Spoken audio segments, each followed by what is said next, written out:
Hi friends, ఎలా ఉన్నారు? ఈ పింక్ శారీ మీదకి మా సిస్టరు బ్యాంగిల్స్ అనేవి ఇలా మేక్ చేసుకున్నారు ఫ్రెండ్స్. సెల్ఫ్ అంటే వేరే బ్లౌజ్ కుట్టించుకుని మా మదర్ది కాకుండా ఇది మా మదర్ శారీ ఫ్రెండ్స్. మా మదర్కి కాకుండా కొంచెం వేసుకుందామని గోల్డ్ మిక్స్డ్లో, ఇది ఎల్లో అనుకుంటారు కానీ గోల్డే ఫ్రెండ్స్. సో వేసుకుందాము అనుకుని సెల్ఫ్గా మేక్ చేసుకున్నారు ఫ్రెండ్స్. ఇలా ప్లెయిన్ గ్యాన్సిల్స్ తెచ్చుకుని మార్కెట్లో ఈ స్టోన్స్ అవైలబిలిటీ ఉంది, అతికిచ్చేసుకున్నారు ఫ్రెండ్స్. ఇవి కూడా సేమ్ ఫ్రెండ్స్, పూసలు. ఇవి బయట తీసుకోవాలంటే మేబీ 200-300 అవుతుంది ఫ్రెండ్స్. మినిమం 250-300 అన్న ఉంటుంది. సో మా సిస్టర్ ఏం చేశారంటే మేకింగ్ అనేది తనకి ఇంట్రెస్ట్, నేను కూడా హెల్ప్ చేశాను ఫ్రెండ్స్.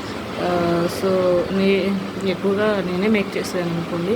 ఇట్లా డిజైన్ చేశాను ఫ్రెండ్స్. ఈ శారీ మీదకి ఈ గాజు థ్రెడ్ బ్యాంగిల్స్ అనేవి ఎలా ఉన్నాయి ఫ్రెండ్స్, మీకు నచ్చినాయా? మీరు కూడా మేక్ చేసుకోండి ఫ్రెండ్స్, తక్కువ కాస్ట్లో అయిపోతాయి. అండ్ మేకింగ్ అనేది ఎంతైనా బాగుంటాయి ఫ్రెండ్స్, మట్టి గాజుల కన్నా కూడా. మీకు నచ్చినట్లయితే please subscribe my channel. Thank you so much.